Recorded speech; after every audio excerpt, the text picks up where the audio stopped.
Neural Networks. Video 2 presentado por el alumno Víctor Hugo Magaña Bautista. Modos básicos de funcionamiento de una red neuronal artificial. Una red neuronal artificial funciona en dos modos básicos, modo regresor y modo clasificador. Modo regresor. Una red neuronal en modo regresor ajusta los datos en un rango conocido, es decir, trata de hacer la mejor interpolación. En la figura 1 tenemos una gráfica que podría representar la temperatura de la Ciudad de México, del día 1 hasta el día 10. En esta figura se puede observar que la red neuronal ha unido cada uno de los puntos mediante una línea rosa, de tal manera que gracias a esta interpolación es posible conocer la temperatura aproximada en cualquier momento del día, desde el día 1 hasta el día 10.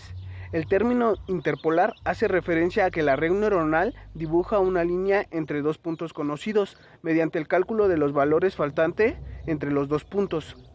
La interpolación nos ayuda a obtener datos desconocidos dentro de un rango. Si quisiéramos saber la temperatura del día 11, necesitaríamos extrapolar, debido a que el día 11 se encuentra fuera del rango de los valores conocidos. El término extrapolar se refiere a preguntar por valores futuros. Para poder extrapolar con una red neuronal, se necesita que la red neuronal sea recurrente. Modo clasificador. Una red neuronal en modo clasificador divide los datos mediante una línea llamada frontera de decisión para clasificar los datos entre clases. En la figura 2 tenemos una gráfica que ha sido dividida por una frontera de decisión, en donde los valores de la parte izquierda pertenecen a la clase 1, mientras que los valores de la parte derecha pertenecen a la clase 2. Ejemplo de una red neuronal artificial recurrente. En la figura 3 se presenta el diagrama de una red neuronal recurrente que nos permite extrapolar. Se puede observar que la red neuronal tiene una señal de entrada PDK, la cual también es entrada del primer bloque delay Z a la menos 1. Del primer bloque delay sale la señal PDK menos 1 y la señal de entrada del segundo bloque delay, el cual dará como salida la señal PDK de menos 2. La red neuronal dará como salida una señal RDK, la cual a su vez pasará a través de dos bloques delay para convertirse en una señal de entrada. Al conjunto de señales adicionales de entrada se le llama recurrencias en tiempo. Tipos de aprendizaje. Aprendizaje supervisado. En este tipo de aprendizaje, a la red neuronal artificial le proporcionamos datos de entrenamiento que consisten en pares de objetos, normalmente vectores. Una componente del par son los datos de entrada y el otro los resultados deseados, llamados targets. En la figura 4 se muestra un diagrama de aprendizaje supervisado, donde tenemos una señal de entrada P, que es la señal de entrada de la caja negra y de la red neuronal. La caja negra produce una señal de salida T, llamada target. Esta señal T corresponde a la forma en la que se debería comportar la red neuronal. Una caja negra es aquella a la que se le aplica una señal de entrada y se obtiene un valor deseado target. La red neuronal produce como salida la señal D. Una vez que se tiene la señal de salida D, se procede a calcular la señal de error mediante la resta T menos A. Si el valor de E es igual con 0, significa que la red neuronal tiene el comportamiento deseado, pero si no es 0, entonces se envía una señal de retroalimentación para cambiar el peso y el bias, hasta que la señal de error idealmente sea 0. El objetivo de este aprendizaje es minimizar el error. Este tipo de aprendizaje es el más utilizado. Sin embargo, entre más compleja sea la tarea a resolver, más y más datos son necesarios, en el rango de los cientos de miles a millones. Aprendizaje reforzado. En esencia, este aprendizaje se realiza a través de prueba y error. En vez de entrenar al sistema con ejemplos, se establece una métrica llamada pérdida y el sistema busca encontrar la solución por sí mismo. Y si tiene éxito, recibe una recompensa. La desventaja de este tipo de aprendizaje es el tiempo en que tarda en aprender, debido a que este es muy grande. Además de que el diseño de los mecanismos de pérdida y de recompensa son difíciles de diseñar. Una analogía de este tipo de aprendizaje es la forma de enseñarle un truco a un perro. Cuando lo hace bien le damos un premio y cuando se equivoca le volvemos a mostrar qué tiene que hacer y así sucesivamente hasta que el perro ha aprendido el truco. Aprendizaje no supervisado. En este tipo de aprendizaje se busca encontrar similitud y estructura en datos no etiquetados y así etiquetarlos para que aprenda esa tarea. Algoritmo K-medias. El algoritmo K-medias nos sirve para agrupar objetos que no están etiquetados por clase, es decir, no tienen valor de target. El algoritmo recibe únicamente la entrada K, la cual corresponde al número de clases en las que se requiere que divida los objetos. K-means genera aleatoriamente K-puntos, que se denominan centros de clase, y a partir de los centros de clase clasificará los objetos de acuerdo a la menor distancia euclidiana que hay entre los objetos y los centros de clase. En la figura 6 se puede observar que el valor de la entrada K es igual a 3, lo que significa que los objetos serán divididos en las clases 1, 2 y 3. Los objetos encerrados de color negro están más cerca del centro de clase 1, los azules del centro de clase 2 y los rosas del centro de clase 3. Planteamiento de un problema de clasificación. A continuación se muestra un problema de clasificación de dos objetos haciendo uso de la red neuronal Perceptron. Clasificación de manzanas y naranjas. En la figura 7 se muestra el diagrama de un sistema que clasifica frutas en dos clases, la clase manzana y la clase naranja. La fruta pasa a una caja con sensores a través de una banda metálica, la cual contiene 3 sensores, un sensor de forma, uno de textura y otro de peso. Cada uno de los sensores tiene como salida una señal, que a su vez es una entrada a la red neuronal. La red neuronal clasifica la fruta con base en las entradas y tiene una única señal de salida, que será la entrada del elemento que separa la fruta en naranjas y manzanas. La red neuronal tiene una única salida porque con una señal es posible distinguir entre dos objetos, en este caso manzanas y naranjas. Los sensores son de tipo binario, es decir, tendrán como señal de salida únicamente dos valores, 1 y -1. El sensor de forma tendrá como salida 1 si la forma de la fruta es aproximadamente redonda y -1 si se parece a una elipse. El sensor de textura tendrá como salida 1 si la superficie de la fruta es suave y -1 si es rugosa. El sensor de peso tendrá como salida 1 si el peso de la fruta, es mayor a 0.405 kilogramos y menor a 1 si es menor. Vectores de clase. Un vector prototipo de clase es el vector que contiene los valores ideales de la clase. Por ejemplo, en la figura 8, la ecuación 3.1 muestra las características físicas que corresponden a cada componente del vector: forma, textura y peso. Entonces, una naranja debe tener forma redonda, textura rugosa y su peso debe ser menor a 0.405 kilogramos, por lo que su vector prototipo debe de tener las coordenadas 1, -1, -1, tal y como se muestra en la ecuación 3.2. El proceso para obtener el vector prototipo de la clase manzana, mostrada en la ecuación 3.3, es el mismo que se usó para obtener el vector prototipo de la clase naranja. Red neuronal Perceptron. En la figura 9 se muestra la arquitectura de la red neuronal Perceptron con una sola capa. La arquitectura es muy parecida a las arquitecturas explicadas detalladamente en el video anterior, por lo que podemos mencionar que esta red neuronal contiene múltiples entradas, es decir, el vector P de entrada tiene dimensión R. La red neuronal también contiene múltiples salidas y una sola capa. Además, es necesario decir que para que una red neuronal sea Perceptron, debe usar la función de transferencia Harlim o Harlim. Red neuronal Perceptron, caso de dos entradas. En la figura 10 se muestra una red neuronal Perceptron con dos entradas y una sola capa. Podemos observar que cuando tenemos un vector de entrada de dos dimensiones, la salida de la red neuronal A y el parámetro vías de la función Harlim ahora son escalares. Modo de operación de la red neuronal Perceptron.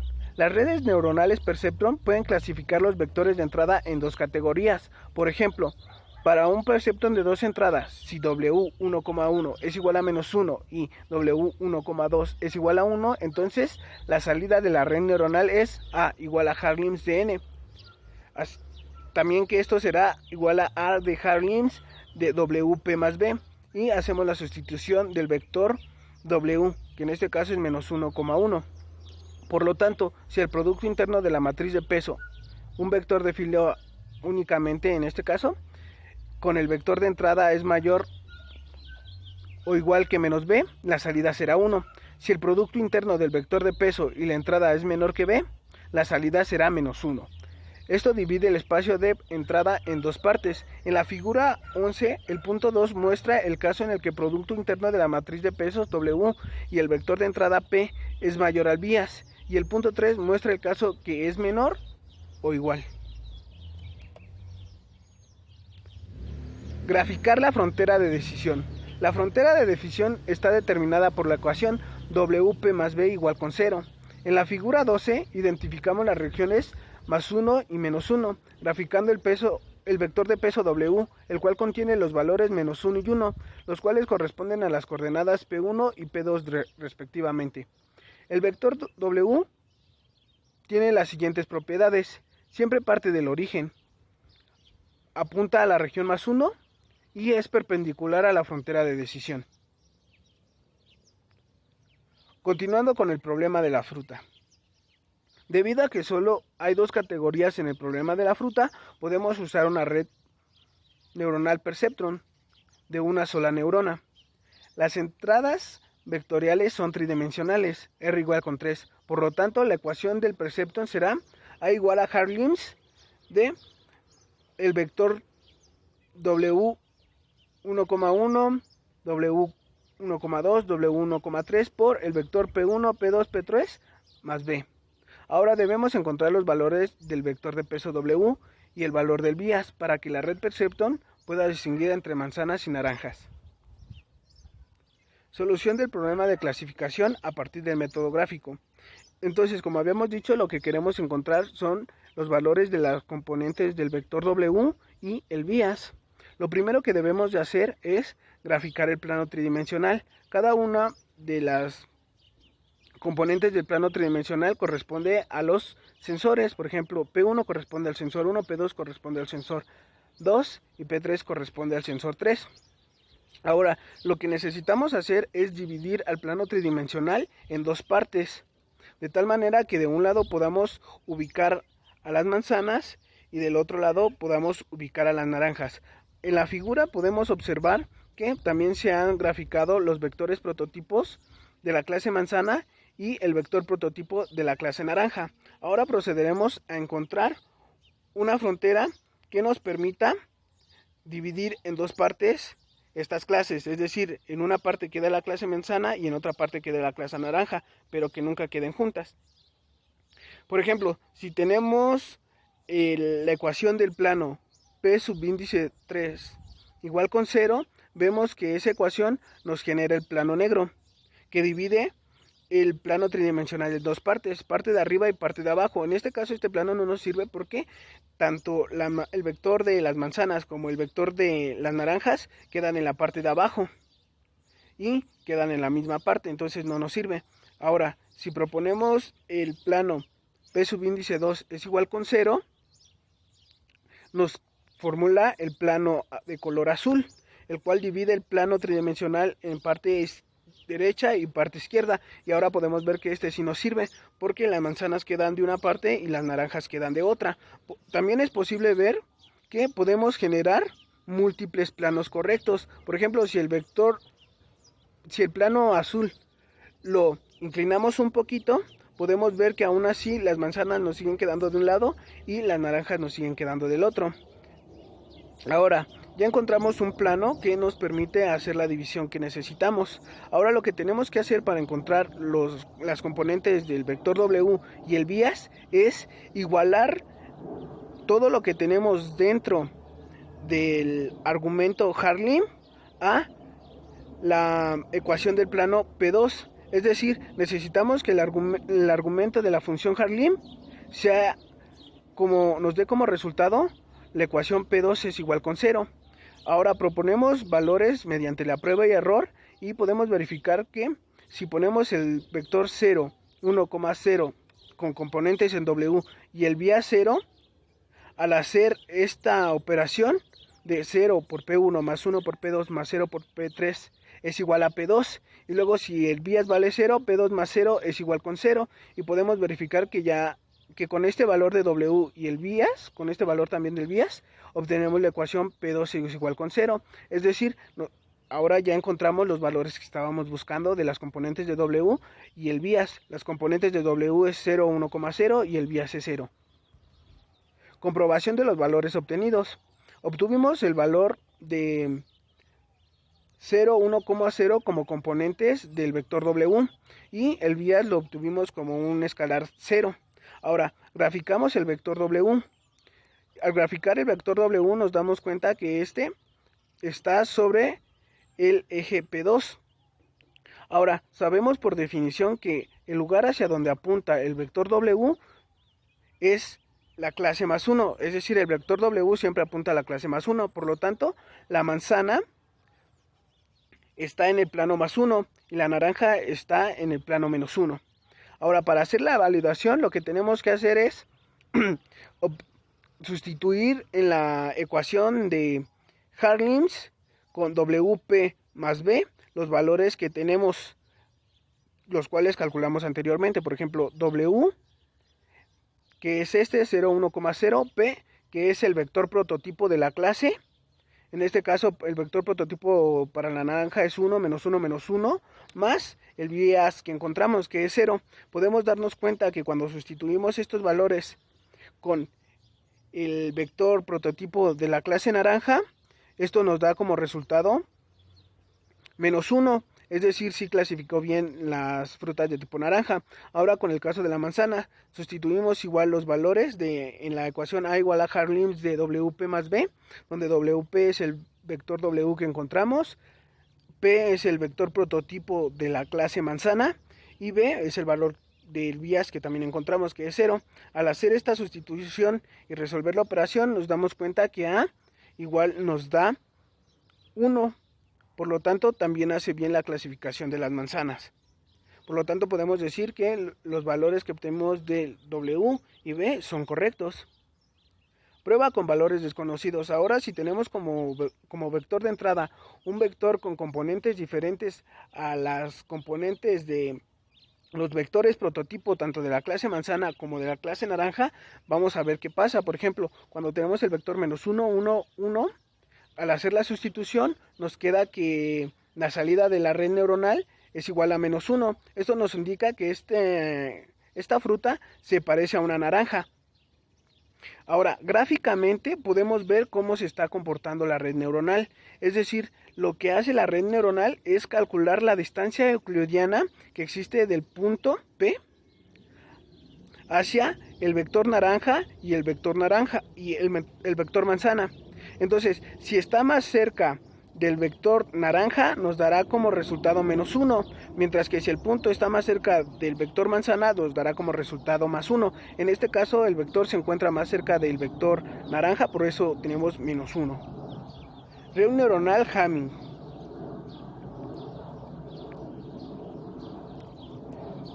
En la figura 13 se muestra la arquitectura de la red neuronal Hamming, en la que podemos observar que la red contiene dos capas, una capa feed-forward y una capa recurrente. La salida de la primera capa de la neurona se convierte en las condiciones iniciales del bloque delay y las de la segunda capa. Esta arquitectura usa el mismo número de neuronas en la capa 1 y 2. La salida de la capa 1 es A superíndice 1 igual a purling de W superíndice 1 P más B superíndice 1. El valor inicial del bloque delay es A superíndice 2 de 0 es igual a A superíndice 1. Y la salida final de la red neuronal es A superíndice 2 de T más 1 es igual a postlin de W superíndice 2 por A superíndice 2 de T. Cálculo de los valores W, P y B de la capa feed-forward de la red neuronal Hamming. La salida de la capa feed-forward está dada por la ecuación A superíndice 1 es igual a purling de W superíndice 1 P más B superíndice 1. La matriz W superíndice 1 es igual a la matriz formada por los vectores transpuestos de la clase prototipo, tal y como se muestra en la ecuación 3.15. El bias será un vector de dimensión R, donde R es igual al número de filas de la matriz W superíndice 1.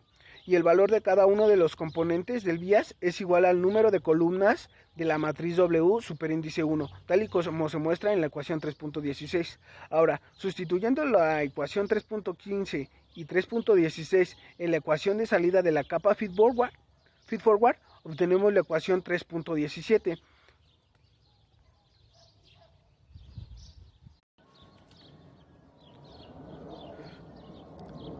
Cálculo de la matriz de pesos W y de la función de salida de la red neuronal ADT más 1. Recordando la ecuación de la condición inicial y la ecuación de salida de la red neuronal recurrente, tenemos que la condición inicial está dada por la ecuación A superíndice 2 de 0 igual a A superíndice 1. Esto quiere decir que la salida de nuestra capa feed forward es la condición inicial de la capa recurrente. Ahora, la función de salida de la capa recurrente, que también es la función de salida de la red neuronal, es A superíndice 2 de T más 1 igual a punchline de W superíndice 2 por A superíndice 2 de T. Para calcular la matriz de pesos W superíndice 2, lo primero que tenemos que hacer es determinar su dimensión. Esta matriz tendrá una dimensión de S por S. En este caso tenemos dos capas, por lo que la matriz tendrá una dimensión de 2 por 2. Una vez que identificamos la dimensión, llenamos de unos la diagonal principal y llenamos con menos epsilon los valores faltantes. Ahora, sustituyendo la ecuación 3.20 en la ecuación 3.19 tenemos A superíndice 2 de T más 1 es igual a punchline de W superíndice 2, que es 1 menos epsilon y menos epsilon 1, que multiplica a A superíndice 2 por T. Al efectuar este producto tenemos que A superíndice 2 de T más 1 es igual a punchline de A superíndice 2 subíndice 1 de T menos epsilon por A superíndice 2 subíndice 2 de T y A superíndice 2 subíndice 2 de T menos epsilon por A superíndice 2 subíndice 1 de T.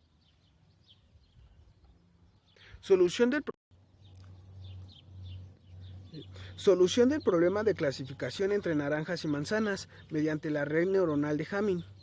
En este problema nos dan un vector de entrada. Este vector de entrada P tiene las componentes menos 1, menos 1, menos 1. El primer paso para determinar a qué clase pertenece este vector es sustituirlo en la ecuación de salida de la capa 1. La ecuación de salida de la capa 1 es la siguiente: A superíndice 1 es igual a W superíndice 1 por P más B superíndice 1. Como podemos darnos cuenta, tanto W superíndice 1 como B superíndice 1 ya las calculamos en diapositivas anteriores, por lo tanto podemos únicamente sustituir. Así como se muestra en la ecuación 3.28, se hace la sustitución de W superíndice 1 y de P más el vector B superíndice 1. Esto, al hacer la multiplicación y la suma, nos da como resultado un vector de 2 dimensiones con componentes 4 y 2. Este vector A superíndice 1 es igual a la condición inicial de nuestra red neuronal recurrente, es decir, de nuestra segunda capa de la red neuronal. Ahora, el paso 2 es obtener la ecuación de salida de la red neuronal de Hamming. Sabemos que la ecuación de salida de la red neuronal de Hamming es A superíndice 2 de T más 1 igual a punchline de W superíndice 2 por A superíndice 2 de 0. En este caso, en la ecuación 3.24 estamos sustituyendo el valor de T igual con 0. A de superíndice 2 de 0 más 1 nos queda superíndice 2 de 1, que es igual a punchline de W superíndice 2 por A superíndice 2 de 0. Ahora, al hacer la sustitución de los argumentos de la función punchline, podemos darnos cuenta que la matriz de pesos W superíndice 2 es la matriz que calculamos en la diapositiva anterior, únicamente que hemos cambiado el valor de epsilon, porque el valor de epsilon debe ser cambiado por un valor menor al cociente de 1 entre S menos 1. En este caso S vale 2. Por lo tanto, el valor de epsilon debe ser cambiado por un valor menor a 1. En este caso fue cambiado por 0.5. Luego, tenemos la función Poisson de la matriz de pesos W superíndice 2 multiplicando a la función A superíndice 2 de 0.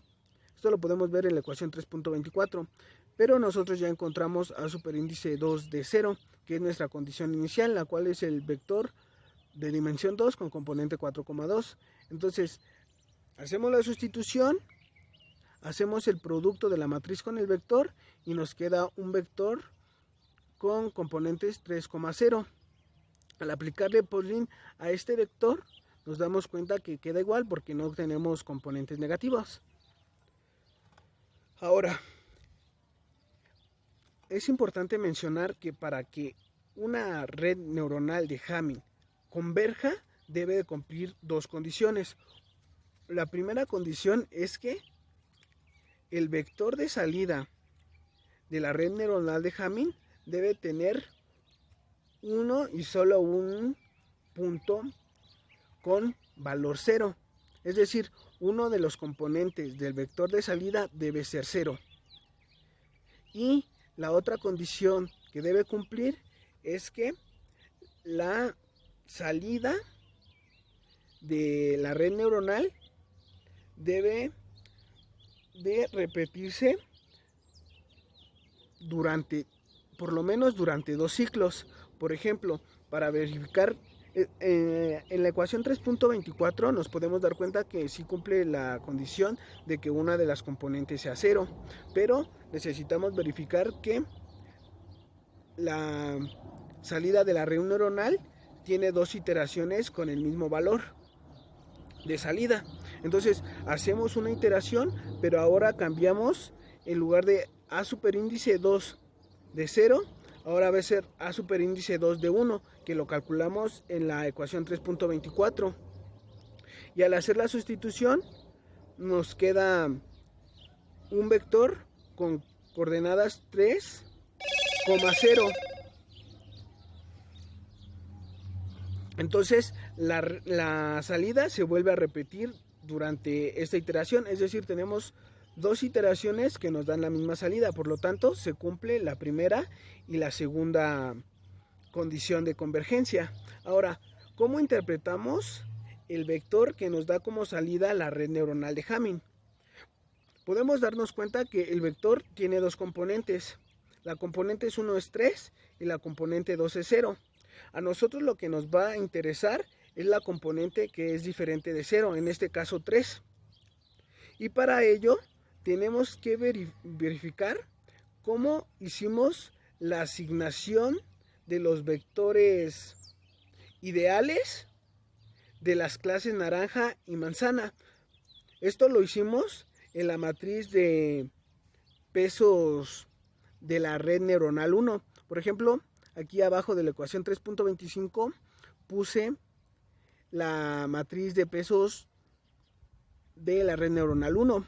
En esta matriz nos podemos dar cuenta que el primer renglón corresponde al vector ideal de las naranjas y la segunda fila corresponde al vector ideal de las manzanas. Ahora comparamos esta matriz, W superíndice 1 con el vector de salida. Como ya les había dicho, nos interesa el valor que no es 0. Entonces, en este vector de salida, el valor 3 se encuentra en la primera fila. Y en la primera fila corresponde al vector ideal de la naranja. Entonces, por lo tanto, el vector P igual a menos 1, menos 1, menos 1 corresponde a una naranja o se parece a una naranja, porque no es idéntica a una naranja, porque no tiene las condiciones ideales, pero se parece a una naranja. Por ejemplo, si tuviéramos como salida el vector 0,3, entonces el vector se parecería a una manzana, porque El número válido, es decir, que no es 0, se encuentra en el renglón donde definimos el vector ideal de las manzanas. Pero en este caso, como se encuentra al principio, el componente que no es 0, entonces corresponde a una naranja.